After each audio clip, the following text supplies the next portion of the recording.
Hello and welcome to Father Spitzer's Universe at the intersection of faith and reason. I'm Doug Keck, your crossing guard here, and your host, coming to you live from our EWTN studios in Irondale, Alabama, the heart of the mothership. And as you know, each week we join you, and we'll join Father Spitzer momentarily. You can email us your questions at spitzersuniverse@ewtn.com. Post your questions on our Facebook page at facebook.com/EWTN online #FSUniverse, and send us a tweet at twitter.com/EWTN #FSUniverse as well. And don't forget, a great resource is the Magis Center website itself, magiscenter.com. And of course, Father Spitzer joining us momentarily. A couple of things I wanted to mention as we got started. A wonderful new book.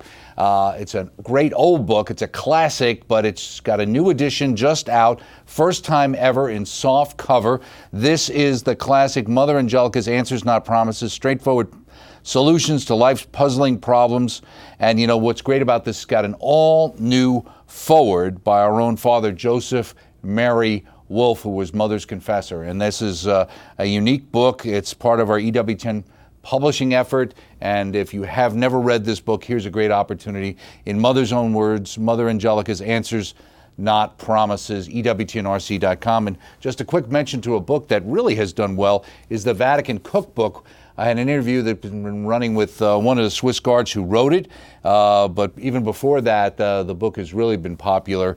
Pontifical Swiss Guards presents the Vatican Cookbook, again, available through the EWTN Religious Catalog, EWTNRC.com. And with that being said, we are going to be joining our own Father Spitzer out on the West Coast at the Christ Cathedral campus. And today we're going to be talking about near-death experiences. Father, great to see you again.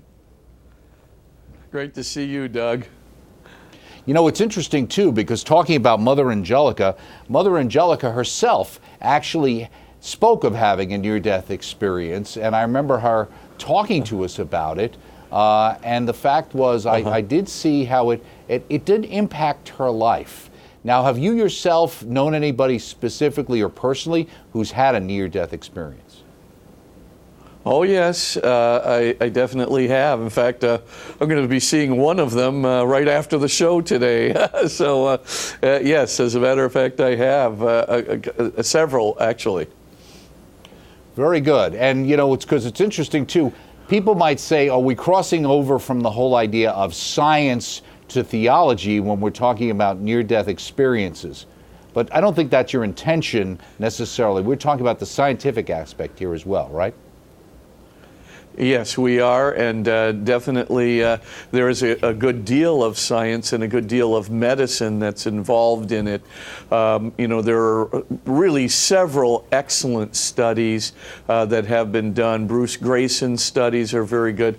The Samuel Parnia study from 2014 at the University of Southampton is an excellent study in England there. That was 2016 patients over multiple hospitals around Europe and England. That's a very good.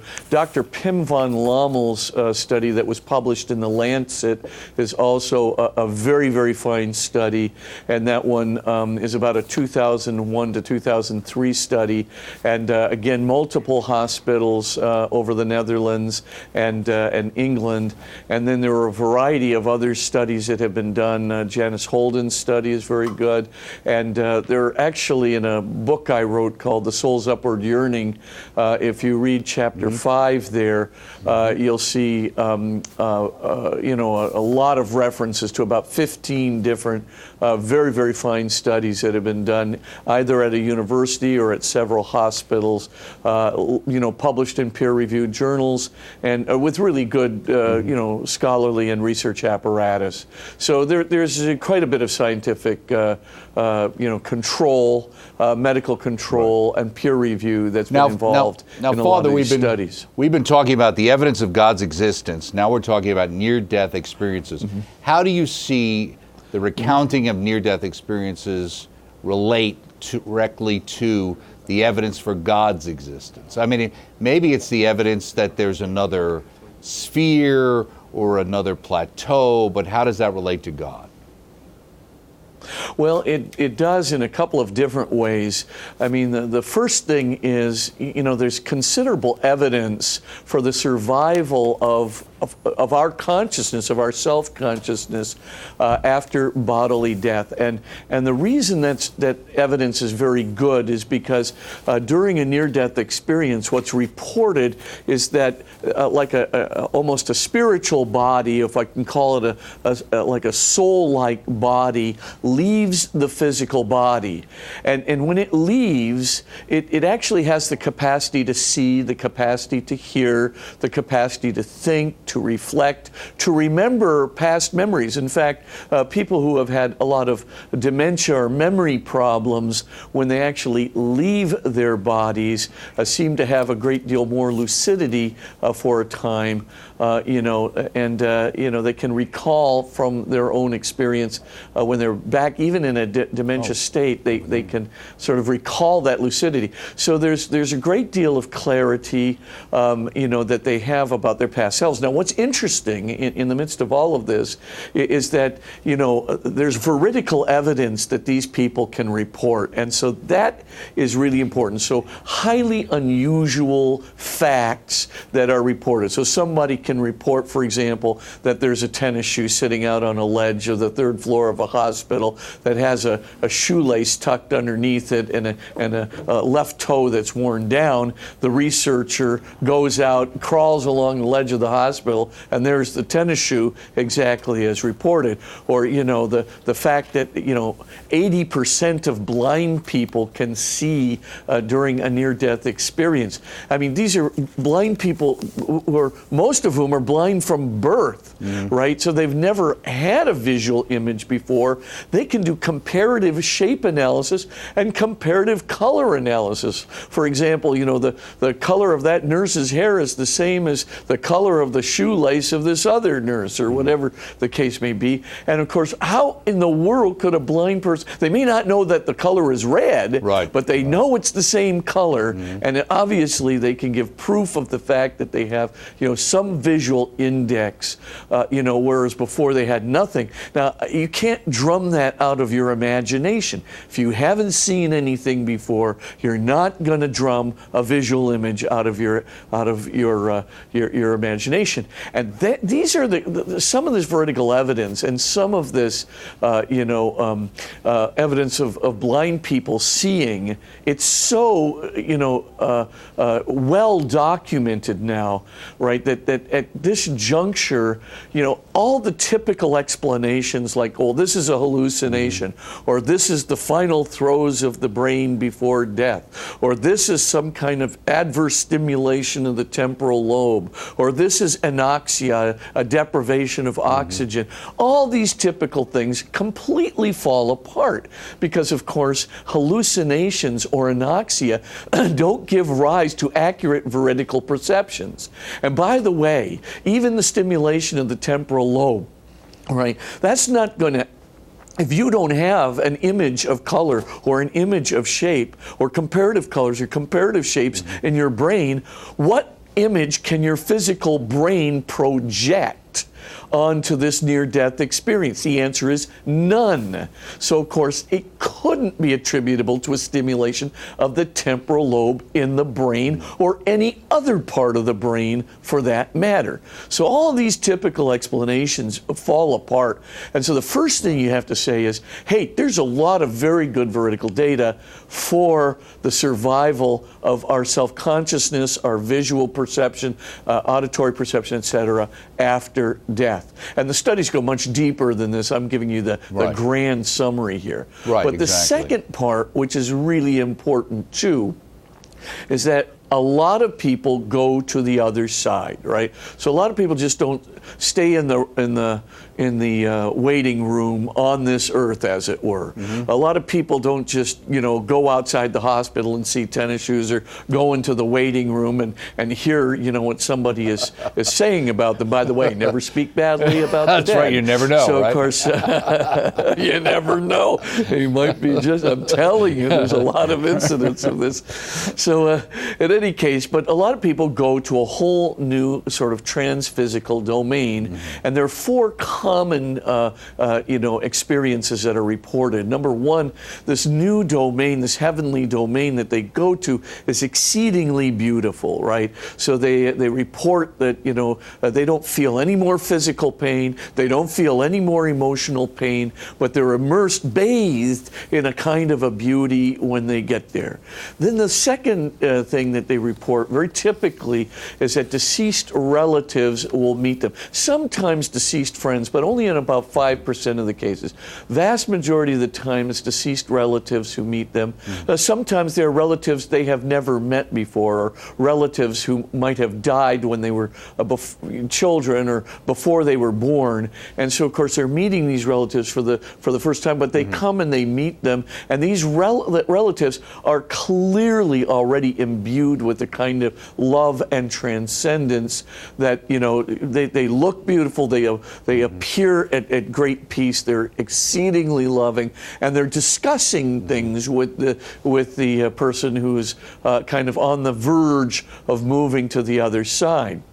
And sometimes, obviously in all the cases we know about, the person decided to come back. But there's generally some kind of a choice that's there if the relative is there, or the relative is there to tell them simply, it's not your time, there's no choice, you're going to go back, and you may not want to go back, but you're going to go back. A lot of people will choose to go back simply because they have children or some elderly relative or somebody that they're caring for that they want to go back for. But then a third typical experience is, they will see a loving white light. And the loving white light is it's so loving that it literally is bathing this person in love. There's no other experience that they can compare it to, right? These are very often reported by people who are doctors, right? Who are psychiatrists, right? Dr. Eben Alexander, for example, had his own near-death experience, among others, right, who report this kind of data. And of course, they just say, I have no way of telling you why I experienced it. And well, who did you think it was? The vast majority of the time, they think that this intensely loving white light is God. Sometimes people will say it's Jesus, and sometimes they will say it's an angel or something of that nature, but generally they will say it is God himself. And then, of course, the fourth experience, which is often happens with children, right? And by the way, children who undergo clinical death, 85% of them have near-death experiences. Oh, I didn't know that. Wow. And the vast majority of those are, and they're very, very positive near-death experiences. But what I was going to say is that they also see Jesus. So Jesus appears frequently in their near-death experience when they cross over to the other side. But of course, all of them return to their bodies, and when they return to their bodies, they're changed for life. I mean, essentially, you have another kind of veridical data that's there because they don't experience death anxiety anymore. And by the way, religion doesn't control death anxiety. So a very spiritual or religious person who even has a lot of confidence, in God and confidence in the resurrection, confidence in Jesus, still will experience, maybe a slightly lower amount of death anxiety, but to experience no death anxiety, that seems to be universally peculiar to people who have had a near-death experience. And by the way, even if they had a near-death experience as a child, that absence of death anxiety persists right into their 30s or 40s, and this is monitored and tested as they move along in their life. It just, you can even, do the equivalent of a modified polygraph, and you can see that these people just simply don't have the normal near-death. Let me ask you a question. In fact, they don't have. Let me ask you a question here, Father, and we talked about, and kind of the descriptors you just had there are the ones we hear are very, very positive, etc. Some people have been concerned that somehow that everybody sees the white light and everybody sees Jesus and the neighbors and everything's going to be wonderful regardless of what that person might have lived their life as. And some people claim, well, could this be a deception that's trying to make people think that how you live this life doesn't matter. The other question I have for you is, why would it not be somebody's time? If they get to that part and that point, why would it not be their time? If it wasn't their time, why did they get to that point? Any ideas? Yeah. Great two questions.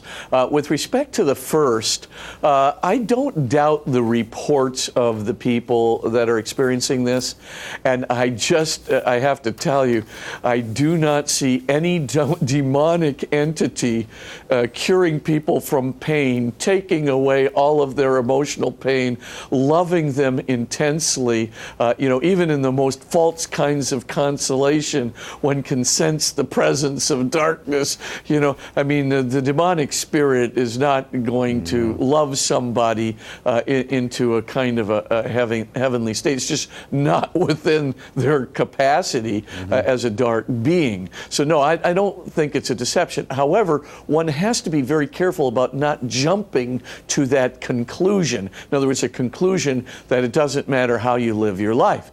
And why so? Now, as I said, 85% of children who undergo clinical death have a near-death experience, but only about 10 to 20%, probably near to 20% of adults have a near-death experience. And so you have to ask yourself the question, what about the other 80%? I mean, they're clinically dead too. They have fixed and dilated pupils too. They have a flat EEG too. They've also, got an absence of gag reflex too. I mean, they're clinically dead. Their brain is essentially sputtering on almost nothing. I mean, for all intents and purposes, so why shouldn't we think that they too, would have a near-death experience? But they don't. And so, of course, for Catholic theology, we go, well, maybe people who are, destined for purgatory, right, are still, as it were, not going to experience this fullness of the white light or God. Maybe there is something for them to do still, some final purification, which they are going to have to undergo, and they just simply have no experience of it. The second thing to remember too is 1% to 2% of people who do have near-death experiences do have negative ones. I was going to ask you that. And the negative ones are dark. Yes, 1 or 2%, and they are dark indeed. Yeah, 1% to 2% have negative ones, and they're very dark experiences indeed. So I mean, there's almost an immediate judgment, and of course some of these things are associated sometimes with willful suicides, not suicides out of depression, but kind of I'll get even with you and commit suicide kind of a thing. Some of these things are associated, but oftentimes it's really hard to make a study of 2% of people. You don't have a significant enough database. But it's the real question is, what about those 80%? Why don't those adults have the near-death experience when the children do have the near-death experience up to 85%? How can we explain that 65% differential?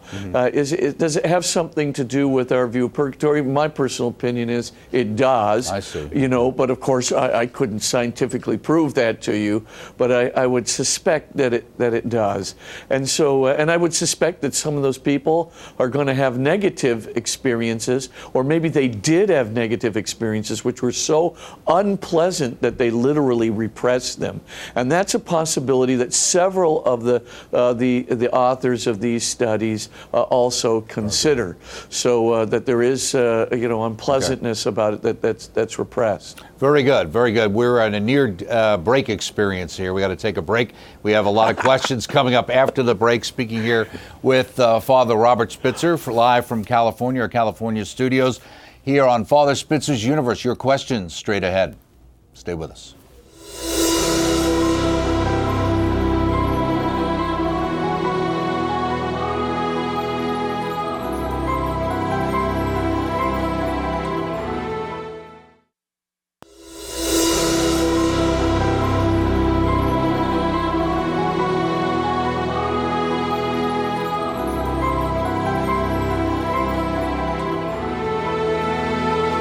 Thank you so much for staying with us. I'm Doug Keck with Father Robert Spitzer. We go right to your questions for Father Spitzer. Dear Father Spitzer, so much is indicated in the scriptures about God our Father and light. It is shown to us in Scripture that God dwells in unapproachable and inaccessible light. We know that light speed is a constant throughout the universe, and that the closer we come to light speed, the less we age in time. It may indicate that by achieving or somehow passing light speed, we would stop aging altogether. Might it indicate that beyond the speed of light is a heavenly realm? And this is Butchie from California. Interesting. Little Star Wars is in there, and but might relate to a lot of our audience there. We're talking about jumping to light speed here, Father. Yeah, well, to be honest with you, when you go faster than the speed of light, there's been a lot of talk about, well, would a person then actually go backward in time, something of that nature. But actually, I wrote a whole dissertation on this, and the answer really is no. You actually go back in the measurement of time. Yes, the clock would go backwards. But you would not be going back into, as it were, a past scene. So the first thing is we don't want to get... Would the person get younger? Would that person get younger? Or actually, no, actually, it would just reverse all of the directions of, the molecular flow or the atomic flow or the atomic vibration in your body.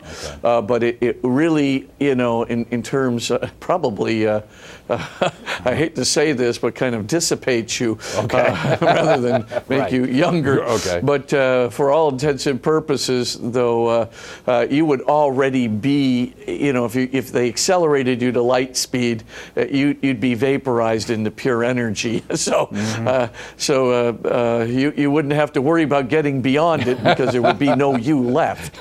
So, good point. And good point. So, but the main thing is, we don't want to confuse, a reality that we know of in physics with something that is metaphysical or transphysical, because of course, what happens in the transphysical domain is essentially not regulated by physical laws.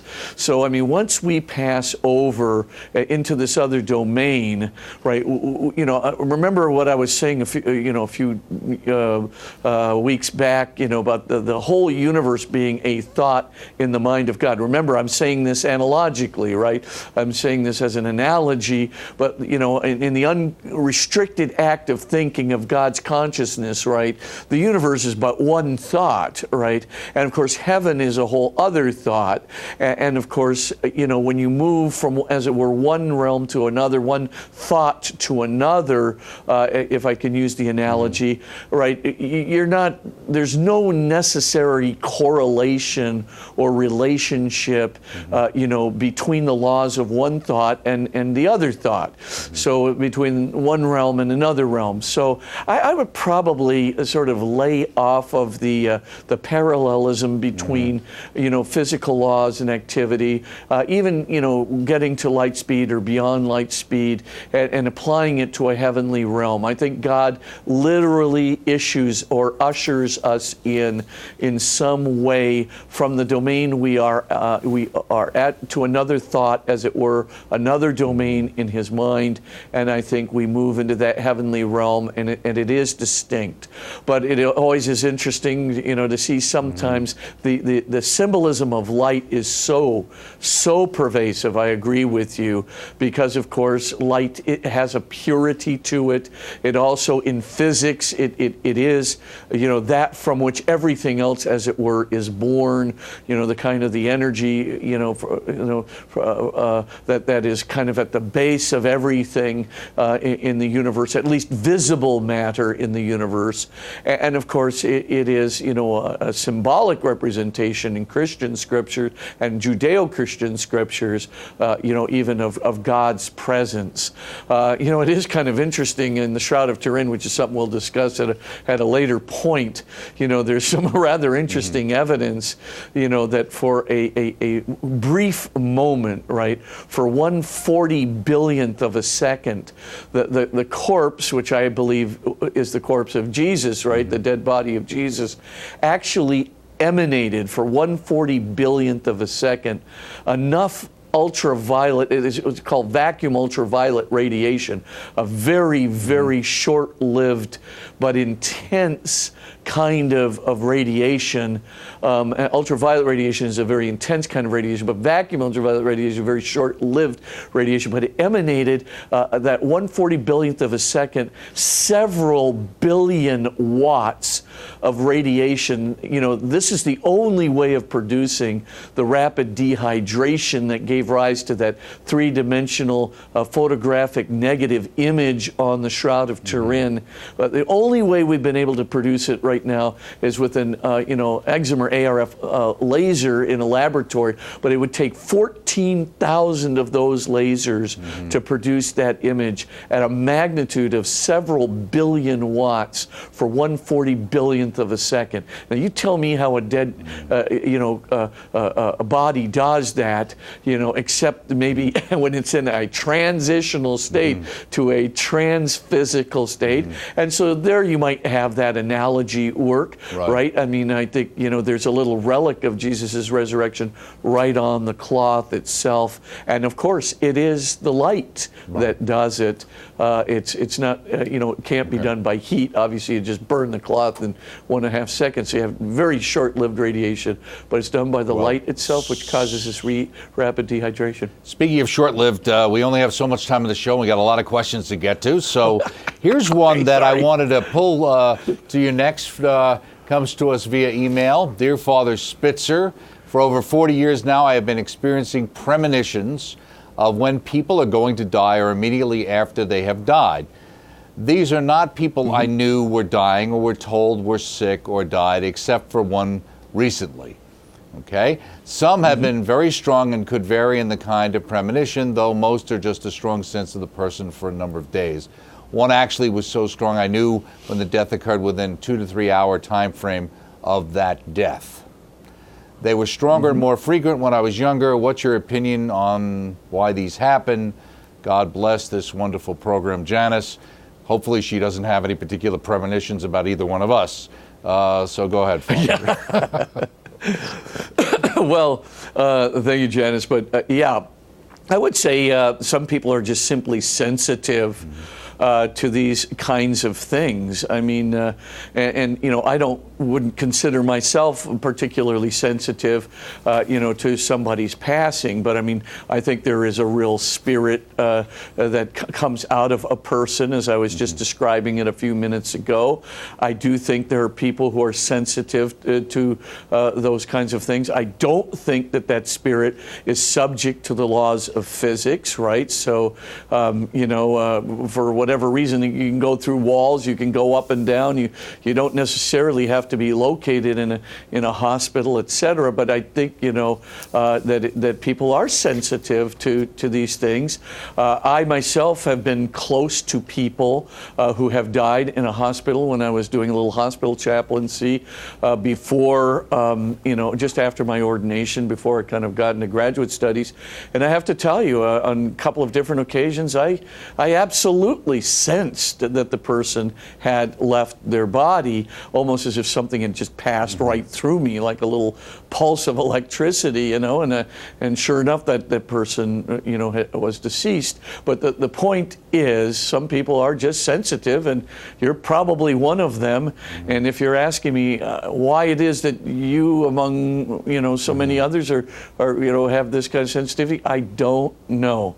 I just figure, well, that's God's way of giving us each some kinds of gifts. I mean, there are just some people I'm telling you, they are sensitive to even sometimes the condition of somebody's soul. I mean, Padre Pio, I mean, the guy could, sense it. One time I was actually debating a guy on assisted suicide, and, before the debate, I shook the guy's hand, and I just actually just felt like I was just going to be bolted backwards, Really?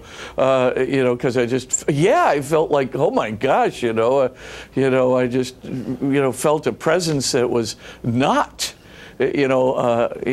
commensurate with my own, and I just thought, oh my gosh, and I thought, did I talk myself into this, but I've never done that with a debate opponent before, so I don't know what it was, but every once in a while, I've had a couple of experiences like that, but Janice, just not like your own, so but I do think, sometimes you can sense a presence that you just know, stay away from that person, or sometimes you just know, I want to be around that person, and it's quite mystifying, and there is no real scientific or physical test for it. It's just it's we're spiritual beings. And I totally believe that. And the best thing, therefore we have spiritual sensitivities. Right, and the best thing you can always do is pray. Right, pray for that person when you think of them, or you feel like something's coming on. Pray for them. For their health, pray for them, for their spiritual well-being, etc. So, next up for you, Father Spitzer, this must be a friend of yours from Dallas, because he's plugging your book, God So Loved the World, Clues to Our Transcendent Destiny, from the Revelation of Jesus. And the question is, good afternoon. It says good morning, but I'll change. Good afternoon, Father Spitzer. This is an email. In your book, God So Loved the World, you discuss a correlation between the new transphysical form of near-death experiences and Jesus' risen appearance. Could you please elaborate on this? And you were kind of talking about that with the Shroud of Turin, right? Yeah, I would just say, there are a couple of, different things. The first thing, of course, is Jesus has a glorified transphysical form. The persons in near-death experiences, they're not glorified yet. But they do have a transphysical form, so there is actually a difference. But the fact is, N.T.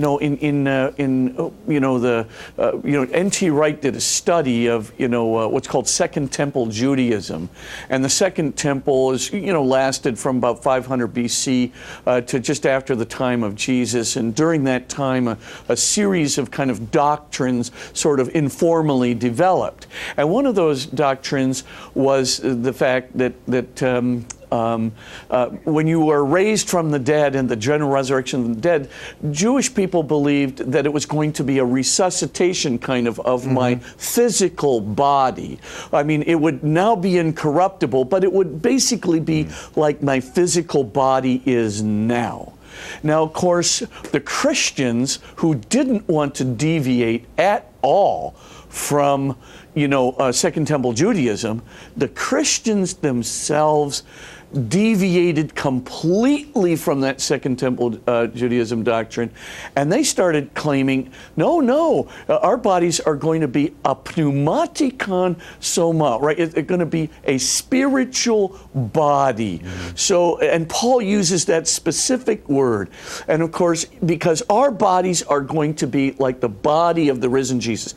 So when the apostles saw the risen Christ, he wasn't just like a physical body made incorruptible. He's now a spiritual and glorified body. But what Paul goes on to say is we're going to be like him. So we're going to have this spiritual body. We're not going to be subject to physical laws. And this is precisely one of the parallels we find with near-death experiences. People who are in that spiritual form after they've left their body, honestly, they can go right up to the roof. They can go to the 14th floor of the hospital and go up to the roof. They can pass right through walls of the hospital, walls to the waiting room. Remember what I said, don't speak badly of the dead. So the key thing is, of course, when you're in that state, you are not subject to the laws of physics, even when you are still in the world. Right. Now, that is clearly a correlation with Jesus, but of course there are other things where we don't correlate, and that other thing is that Jesus was glorified. He was beautiful. He was, when he appeared, it was like, people thought they were seeing God, right? I mean, they bowed down and worshiped, right, in Matthew's gospel.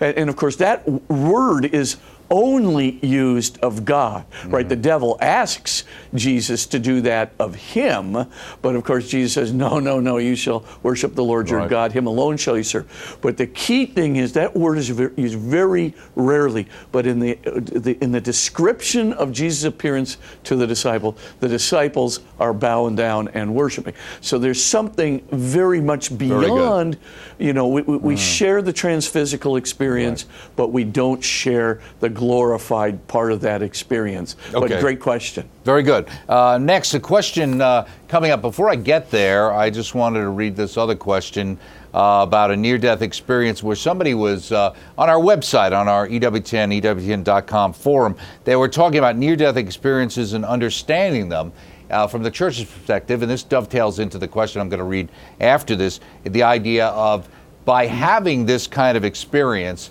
this person says, does the Catechism of the Catholic Church address, or is there a church teaching on the theology of near-death experiences?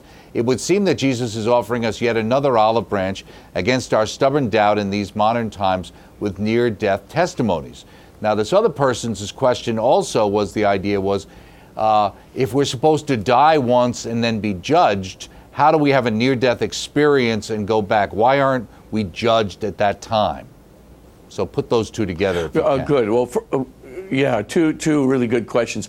With respect to the first question, is this? I totally agree. Yes, it is God giving us, as it were, the olive branch.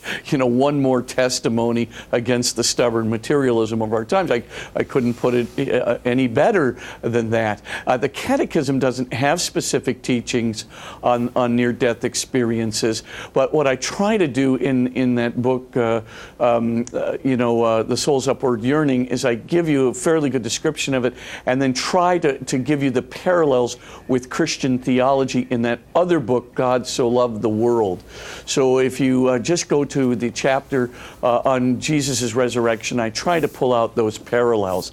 But the main thing I would say, there's another parallel besides the transphysical part of our souls, and that is, Jesus talks about a resurrection into unconditional love, and that resurrection of unconditional love is absolutely verified in near-death experiences. So the Christian view there of the resurrection as unconditional love is very much verified. So yes, I do think there's some really excellent parallels there. The one thing I would just say, watch out with the anecdotal descriptions of near-death experiences. There are a lot of people out there who honestly are using these things in a very manipulative way. By anecdotal, I mean a single story, right? So somebody tells you, I had a near-death experience and here's the story. I would say, fine, believe that story. I mean, the trustworthy friend, that's a great thing. But always, have a little bit of caution in you, particularly if you start hearing something that just sounds really goofy, contrary to Christian doctrine. There could be honestly a very manipulative or even New Age agenda that's kind of underlying that anecdotal thing. Stick with the science. Stick with the peer-reviewed studies. Stick with the studies from lots of hospitals that are published in peer-reviewed journals. They have excellent research apparatus connected with them, that have very fine, reputable doctors that are speaking about this with a team of other doctors who are testifying not only to what happened, but how it happened. If you stick with the good studies, you're not going to get too misled. Right. Watch out for some of these anecdotal ones, and especially when you hear something, that's just wacky, Right. Exactly. Just chalk it up to, I'm being manipulated by, the source of the wacky story, perhaps a wacky person. So, or a manipulative person who may have something else in mind. But no, the Catechism doesn't really speak to it. Okay. But if you go to that chapter 4 of that book, God So Loved the World, there are a lot of parallels there for you. So sounds good. What was your second question? Well, we're gonna come back to that second question because we're gonna take a break and mention about your 2 books. You just mentioned about God So Loved the World, but the first one we wanted to mention, New Proofs for the Existence of God, Contributions of Contemporary Physics and Philosophy, EWTNRC.com. All of Father Spitzer's books are there. Very important when you're dealing with what we are on this show, the evidence of God's existence, near-death experiences.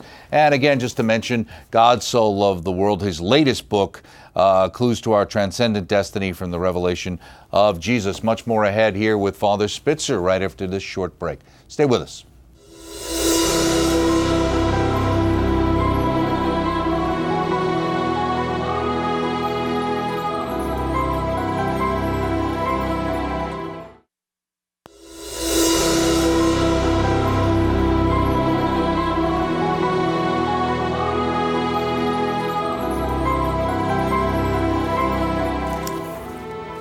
And I'm Doug Keck here on Father Spitzer's Universe, kind of directing traffic, and just wanted to mention before we got back to Father Spitzer, as we're talking about evidence of God's existence, near-death experiences, a wonderful book, Mother Angelica's Answers Not Promises. One of the things at the back of the book, it says, ways to overcome the difficulty in believing in God, and why there is a heaven and what you'll do there. Some interesting topics from Mother Angelica, EWTNRC.com, in her own words, a classic book, Answers Not Promises. Let's go to Father Spitzer because we're talking about these topics. Right, Father, next up, another email. Many Catholic teachings have parallels in scientific discovery. It has occurred to me to think of death as being parallel with the concept of, quote unquote, what's called an event horizon. That is the event horizon around a black hole, that each soul upon death of its, I'm waiting for it to move ahead, physical body, physical body crosses an equivalent of an event horizon. I'm caught in a black hole here, a kind of wormhole out of this physical universe into heaven, purgatory, where I am right now, or hell. From an early earthly perspective, time seems to have stopped for that dead person, okay? Crossing this interior event horizon. On the other hand, the dead person's soul, having crossed the event horizon to heaven, purgatory, or hell, accelerates to the speed of light, where time no longer has meaning, time is eternal and one. This is Barbara from Seattle. I think I'm trapped in one of those wormholes right now. If you followed that question, you win a Koopy doll. Go ahead, Father. I know. Well, actually, the question's a very intelligible question, Barbara. I mean, there are some, instances, where if you are accelerated to the speed of light, for sure, time would stand still inside that perspective. But of course, the problem is you are vaporized as a physical entity.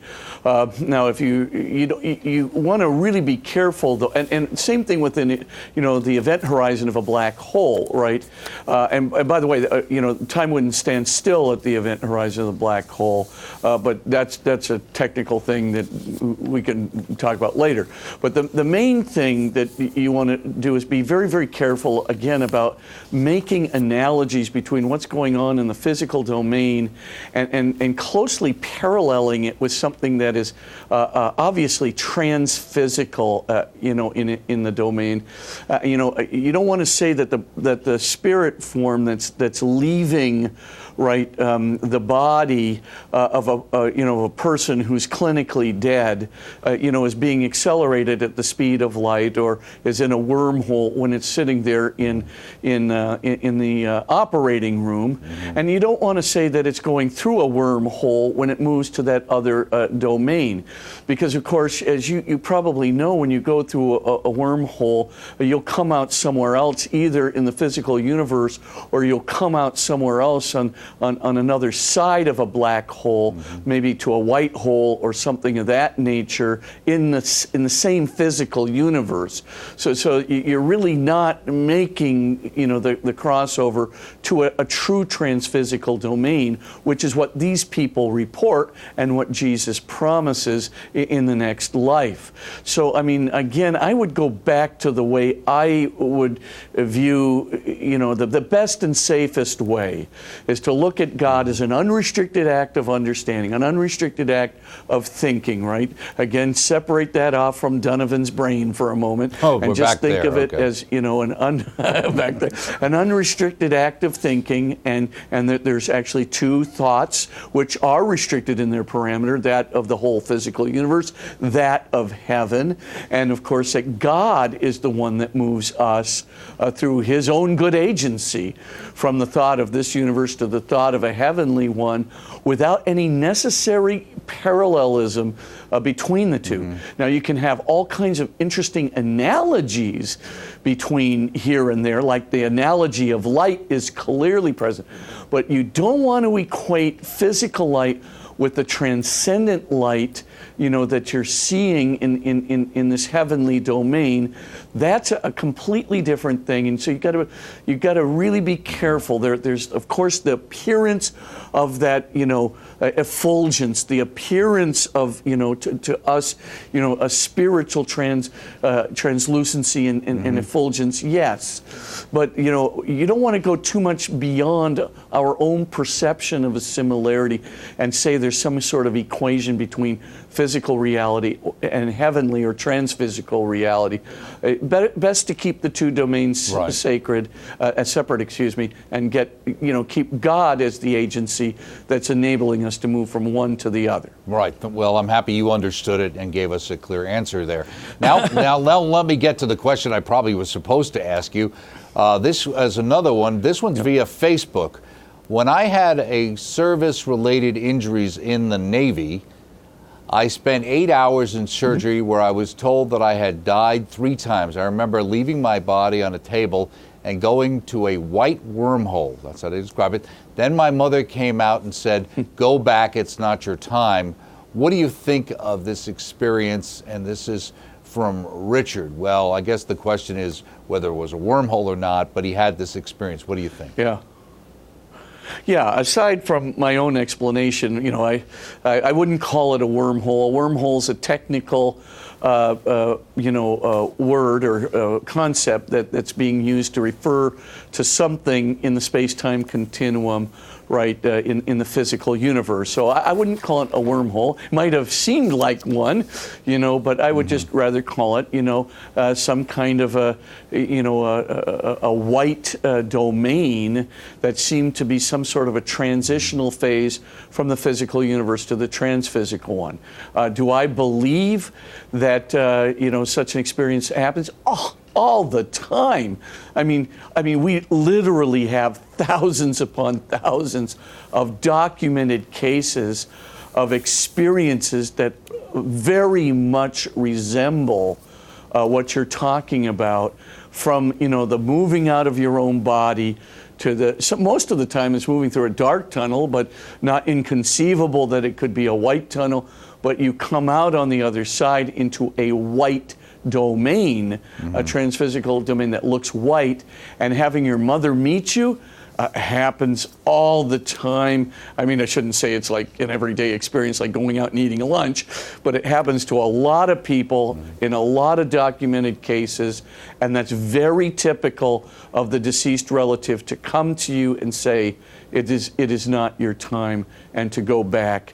And that's very, very typical. Right. So yes, I would say you probably had something akin to a very authentic experience. Let me ask you, Father, we were talking there before we go to our next question earlier about the idea of kind of that individual experience versus being tested scientifically. How do we think of things like St. Philip Neri dealt with a particular prince who claimed he had a near-death experience and wanted to go to live in heaven with his family? St. Catherine of Siena and St. Faustina had visions of heaven. How do we relate those kinds of things to near-death experiences, or are they relatable at all?